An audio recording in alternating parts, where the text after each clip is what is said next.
Would you walk into a hospital at night, knowing you might never come out again? Zubaida whispered to her twin brother Duma as they walked along the narrow bush path under a moonless sky. Duma glanced at her, his eyes filled with worry. Why would you say that? Zubaida's fists clenched. Because of what happened to Nana Ladi. She entered Malisa Clinic with a sprained ankle, and they gave us her body in a box. Duma looked around as if the shadows were listening. Everyone says Malisa is cursed. We can't change anything. No, Zubaida said, shaking her head. It's more than spirits. I've heard whispers, terrible ones. People vanish there, not just old people, children too, and it always happens at 3 a.m. Duma frowned. That's just village gossip.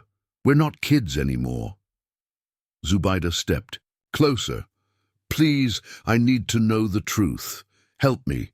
Duma hesitated, but the bond between them was strong. All right, but we must be careful. The next evening, they arrived at Malisa Clinic. Zubaida held a bouquet of wildflowers. We're visiting Aunt Halima, she told the guard at the gate. Inside, the air smelled strange, like herbs mixed with blood. The walls were pale, the lights too white.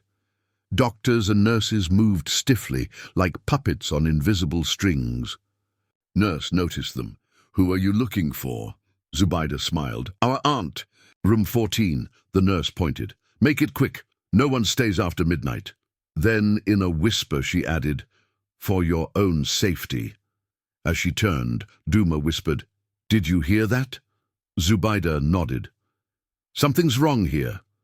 They walked slowly, trying to blend in. The hall stretched endlessly. Each step echoed like a drumbeat. Then, from a far-off wing, they heard a sound, a low hum rising into soft chants. Duma grabbed Zubaida's arm. What is that? I don't know, but we're finding out. They crouched near a door with a crack of light. Inside, robed figures stood around a still body. A boy, eyes shut, not moving. One figure leaned in, touching the boy's forehead with a strange amulet. Shadow spirit, accept this soul, the voice murmured. Zubaida gasped, but Duma covered her mouth. They slipped away, running until the cold air outside burned their lungs. They're doing rituals, Zubaida cried. That amulet, I saw the same one on Dr. Kondo yesterday. Duma's voice shook. You think the doctors are part of it? I'm sure of it, she replied. The next day, they returned. This time, to find the nurse who had warned them. They spotted her alone behind a storehouse. Her eyes were tired. You shouldn't be here, she whispered. Please, Zubaida begged. We know something evil is happening. The nurse hesitated. If they catch me talking, I'll be buried alive. Duma stepped forward. We saw the ritual. We saw the boy. The nurse's face paled. You weren't supposed to see that. She looked around, then led them into a dark storeroom.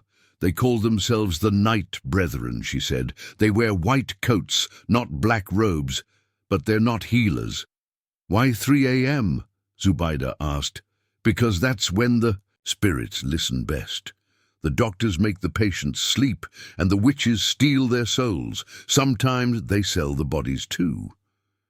Duma's fists trembled. That's monstrous. I've seen it, she whispered. They wanted me to join. Promised power, riches, I refused. Now I'm trapped. Then help us stop them, Zubaida pleaded. They'll kill you, the nurse said, her voice cracking. They have magic, money, eyes everywhere. You're just villagers. Duma looked at his sister. We're not giving up. That night, they returned home and made a decision. They would fight, but not alone. They needed help. And so, the next morning, they journeyed deep into the forest. Zubaida and Duma made their way into the thick woods, where the mist rolled low and trees whispered secrets. They were looking for the only one who knew the truth of ancient evil, Madame Isoke, the old healer. In a small, smoky hut, hidden behind banana trees and thorny bushes, Madame Isoke sat beside a fire, chewing cola nuts. You want answers about Malisa Clinic, she said before they even opened their mouths. Zubaida nodded. Something dark lives there. We want to stop it. Madame Isoke's face grew still. The ones you seek, their roots are buried deep. They don't just feed on the sick, they swallow souls. Duma shivered. But how do we stop them? Madame Isoke picked up a pouch and poured a strange white powder into a small gourd. She sealed it with a red leaf and handed it to Zubaida. This will protect you, but only for a short while. On the night of the blood moon, their power will rise like a storm. That's when they'll offer a soul to bind their strength. If you stop it, you break their chain. Zubaida gripped the gourd tightly. What is the blood moon offering? Madame Isoke's eyes dimmed. A dark sacrifice. A life taken beneath red skies to seal their covenant with death. Zubaida and Duma exchanged glances. The blood moon was only days away. This was their one chance to end it. The night before, the blood moon, they went to find Pastor Makani, a man known for battling spirits with holy fire. It's all true, Pastor Makani said after hearing everything. The night brethren hide behind white coats, but they are wolves in the house of healing. They feed on pain to live longer. They don't save lives, they steal them. Help us, Zubaida pleaded. Please! Pastor Makani's face hardened. They use dark magic that can infect even the cleanest soul. Are you truly ready to face such darkness? Duma and Zubaida looked at each other. We're ready, they said together. Pastor Makani nodded slowly. Then we must act before. The red moon rises. That evening the air was thick like old smoke. Fog covered the village road. The three of them moved in silence toward Malisa Clinic. We enter as one, Pastor Makani said. If anything happens, stay close to me. Their power is not to be taken lightly. Zubaida took a deep breath and glanced at Duma. He gave her a nod, though fear lingered in his eyes. They slipped through the back of the clinic, using the side entrance the nurse had shown them. The halls inside were too quiet, unnaturally so. Pastor Makani led them down narrow corridors, clutching his large Bible and whispering prayers as they walked. He stopped at a heavy door. This is the forbidden wing, he said. The rituals take place here. As they approached, Zubaida felt the air turn colder. The smell, sour and rotten, wrapped around her like invisible hands. She tried not to gag. Suddenly, footsteps echoed down the hall. Zubaida and Duma pressed against the wall as a nurse passed. Abai, her eyes stared straight ahead, empty, soulless. They're no longer themselves, Pastor Makani whispered. They've been swallowed by the night brethren. They'll defend the cult without fear. The nurse vanished into the shadows. Finally, they reached a set of rusted double doors, marked restricted. Pastor Makani listened closely, then motioned for them to follow. They crept inside. The room was dim, its air thick and hot.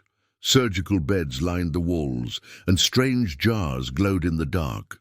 Symbols were painted everywhere, twisting signs that pulsed like they were alive. In the center stood an altar, stained dark with old blood. Sharp tools lay beside it. Duma gasped.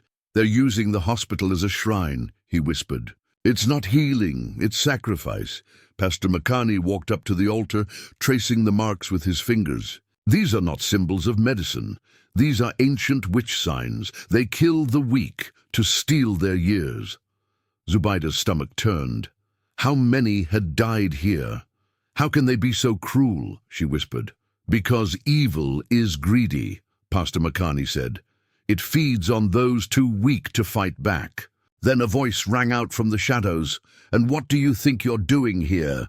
Zubaida's heart froze. Dr. Kondo stepped forward, face twisted, eyes glowing. I knew someone would poke around, he sneered, but not foolish children. And an old priest, Pastor Makani, raised his Bible. The Lord walks with us, Dr. Kondo. You've corrupted this house of healing. Dr. Kondo laughed, a deep, wicked sound. You think prayer will save you. You have no idea what forces I serve. At his signal, two nurses stepped out from the dark.